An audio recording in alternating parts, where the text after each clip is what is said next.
মেয়েকে আমার পুরো বেলমাতা করে দিল ওর বাবা। তো হ্যালো এভরিওয়ান, সবাই কেমন আছেন? আমার চ্যানেলে আপনাদের সবাইকে স্বাগত। তো সকাল সকাল আজকে মেয়েকে নিয়ে বসলো ওর বাবা যে চুলগুলো ফেলে দেবে। এত গরম, এতদিন থেকে ফেলা হচ্ছিল না, ওর শরীরটা বেশ খারাপ ছিল তার জন্য। এই দেখুন ফাইনালি মেয়েকে পুরো চুলকে ফেলে দেওয়া হলো। কেমন লাগছে বলবেন? আর এদিকে দেখুন ছাদে বাড়ি থেকে প্রচুর শুকনো মাছ নিয়ে আসা হয়েছিল। আর এদিকে এগুলো আমরা স্মার্ট বাজার থেকে গোটা নিয়ে এসেছি, এগুলো মিক্সচারে গ্রাইন্ড করে নেব, তার জন্য রোদে শুকানো হচ্ছে।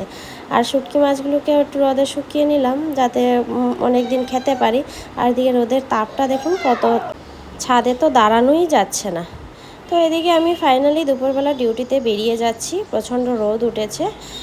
আর যাওয়ার সময় একটু মায়ের মন্দিরটা খোলা পেলাম, ভাবলাম মায়ের মন্দিরে ঢুকে যাই, মাকে দর্শন করে যাই। আর এদিকে দেখুন মাকে কত সুন্দর করে শাড়ি পরিয়েছে, খুব ভালো লাগছে মাকে। আমিও একটা মায়ের সাথে সেলফি নিয়ে নিলাম, ভিডিও করে নিয়েছি মার সাথে। মাকে কত ভালো লাগছে না? আপনারা দর্শন করে নিন।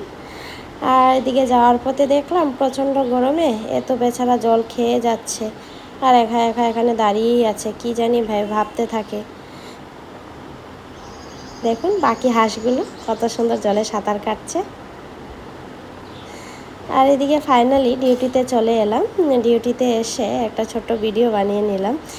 তারপর বর দুপুরবেলা খাবার নিয়ে আসলো, আজকে যেহেতু লোকনাথ পূজা ছিল তো লোকনাথ পূজার প্রসাদ নিয়ে আসলো, সেটা বসে খেয়ে নিলাম বিকেলবেলা একটু।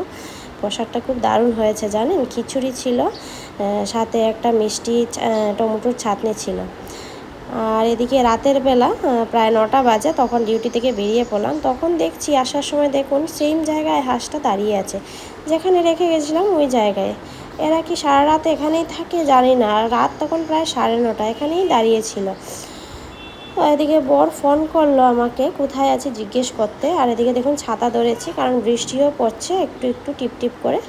আর এদিকে কথা বলতে বলতে বরও চলে আসলো, তারপর বরের সাথে চলে গেলাম।